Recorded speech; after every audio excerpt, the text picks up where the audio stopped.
Hello, YouTube. My name is Nathan Johnson, and welcome to my YouTube channel.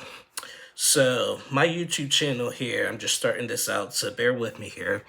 I'm gonna be start doing recaps of some of my personal favorite reality dating shows. Um, you're gonna be seeing videos from recaps of 90 Day Fiancé, Catfish, Married at First Sight, X on the Beach. Shows like that. Those are my favorite shows. And maybe even do American Idol here and there. We'll see about that. So I hope you guys enjoy my videos. Please like and subscribe to my channel.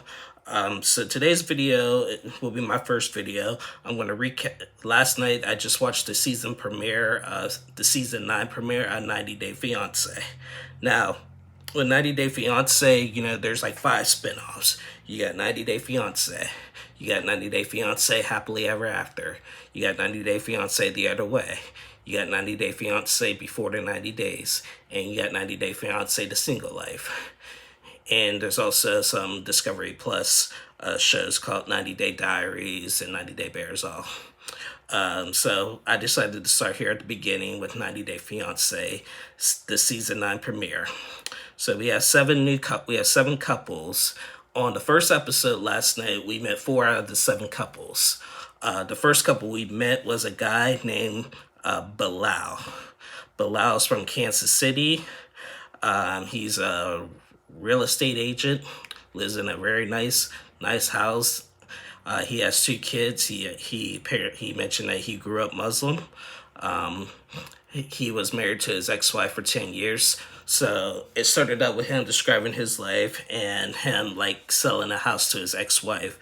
So I ain't gonna lie, when I first saw that, I was thinking, oh, here we go. There's a lot of exes that are still gonna be in the picture when they try to get into their new relationships. So I was thinking, oh, here we go.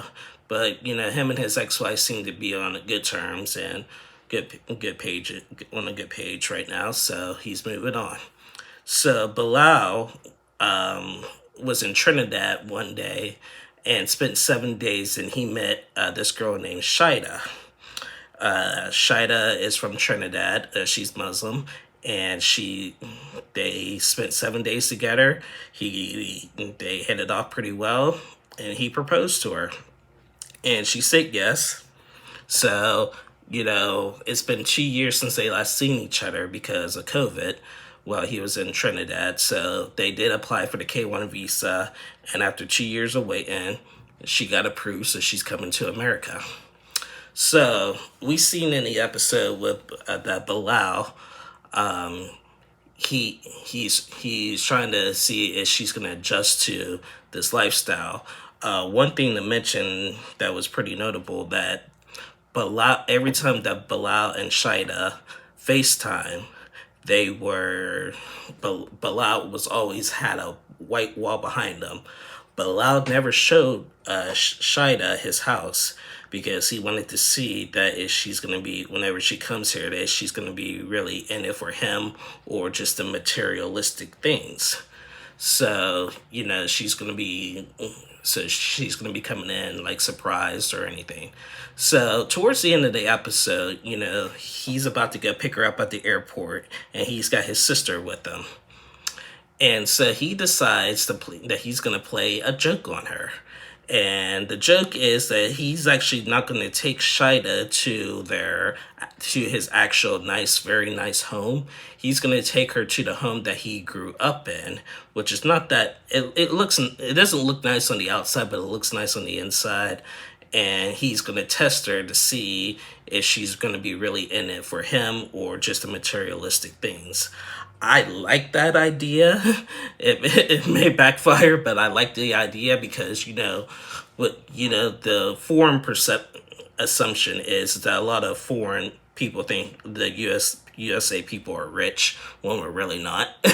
So we have to work hard for what we have and stuff, and we just hope that the foreigners are not coming in for gold and stuff. So he's going to test her to see if she's like that. So it's going to be interesting to see how that plays out and how that prank goes. So Bilal, I think he's like 42 years old, and Shida's 37. We'll see how this goes. This is the first time meeting them, so we'll see how that goes. The next couple we met was Kara and Guillermo. So that's a weird name. Guillermo.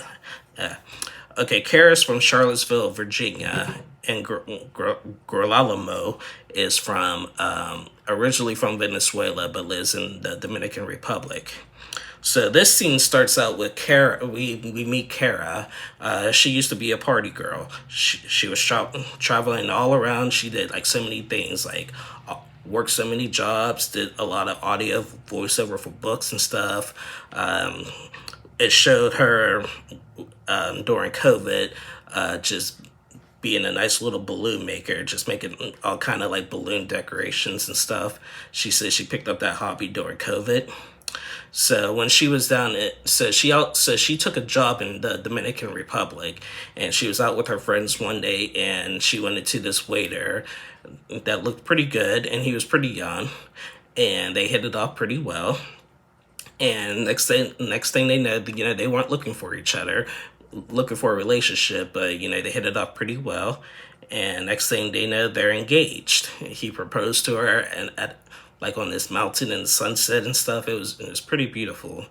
Now their storyline is they applied for the K1 visa. He got approved, but he's gonna hit a big hurdle. Girolamo has an expired passport.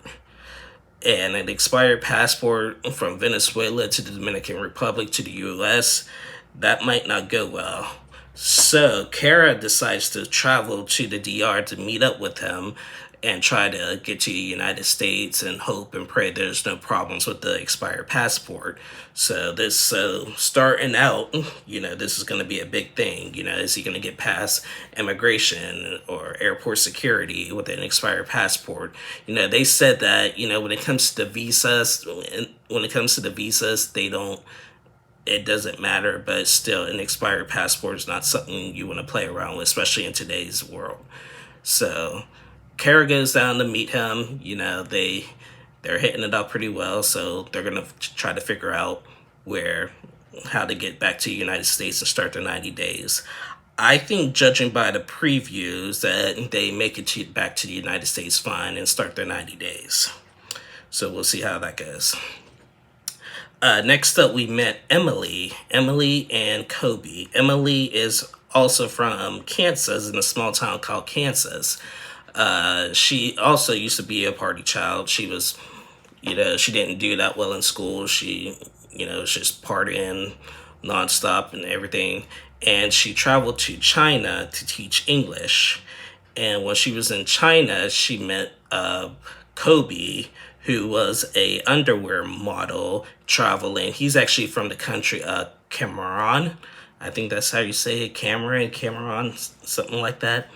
They hit it off pretty well, and they spent some time together, and she, I guess, had a little too much fun with him, and she ended up getting pregnant by him after one night. So she comes back to the United States. They at first applied for a tourist visa, and Kobe got denied. So they decide. So while she's pregnant, is pregnant, they decide to apply for the K1 visa, and he actually got approved for that. So throughout the time, for like the first 18 months, Emily did have her baby. She has a baby boy named Coben, and so Kobe is now a father to a child that he hasn't met yet. So he's going to be coming to America and already going to be a father.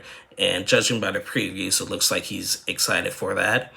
So, but in their scenes, so we got to see Emily with her parents. She still lives with her parents, talking about Kobe. They have their concerns about him coming in, not being able to work for 6 months. How's he going to support her and the baby and stuff? So, and Emily's father asked her to promise her that not get pregnant again.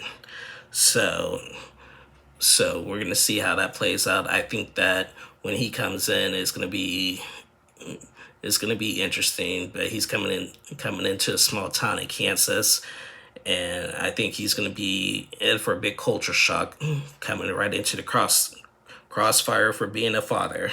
So so we're gonna see how that plays out. And last, we met a guy named Jabri and Miona. Jabri is 28 years old, and he's from South Dakota. He has a band. Him and his band like traveled all around, and they haven't done much since COVID began. So but while he was traveling, he got to travel to Serbia one day, and with his band, and he met this girl named Miona. Now, Jabril, judging by this episode, Jabril and Miona, I think this is going to be the couple that has me a little bit in question a little bit. So Miona, it shows Jabril FaceTime and Miona about whenever she comes here and how they want their wedding and how their living conditions are. Jabril decided to move back in with his mom and stepdad because he wanted to save some money. His band hasn't been doing nothing since COVID, so he wanted to save some money, get the K-1 visa process started, and get Miona to America. And so, Miona and him were FaceTiming, and she was saying that she wanted to live like in New York, LA, those lifestyles. She didn't really want to come to South Dakota. And Jabril is just trying to, and she wants like a big, like nice little beach wedding for at the end of her 90 days and stuff. And Jabril is trying to say, we may not be able to afford it, like, and he's trying to compromise, like, would you be able to do a wedding on a yacht or something, or on a prairie and stuff. And she was just like, if I wanted to live like that, like I could just stay in Serbia. She mentioned she don't want to come to America and live like a 50-year-old woman. So, like, and Jabril's kind of upset, saying, she's talking about I and not we. When you're in a relationship and a marriage, you got to try to compromise. So hopefully they work that out. We also saw at the end of the scene that Jabril's mother overheard a conversation they had before about Miona calling him stupid, and she was talking to Jabril about if we have disagreements, because she's going to be living in the house with the parents as well. If we have disagreements, is she going to like lash out at me? Is she going to be disrespectful? Because I'm not sure if I'll be able to take that, So, and Jabril says, I hope she does it, and she's like, well, that doesn't make me feel any better. So we're hoping this all works out. But judging by the sounds of this one, I'm a little worried about this couple. Looking at the previews, it looks like it's going to be a fun 90 days for them as well. So I just hope it doesn't become too overbearing to start out. But yeah, guys, that is the first episode. That is the premiere of 90 Day Fiancé season 9. Like I said, we've met four couples today. Next week, we're going to meet the other 3. One of the 3 is a returning couple from a past season of 90 Day Fiancé. So be sure to check out for my video when I do the second episode when we meet the other couples. And please like, comment, and subscribe to my channel. Love you guys. Take care.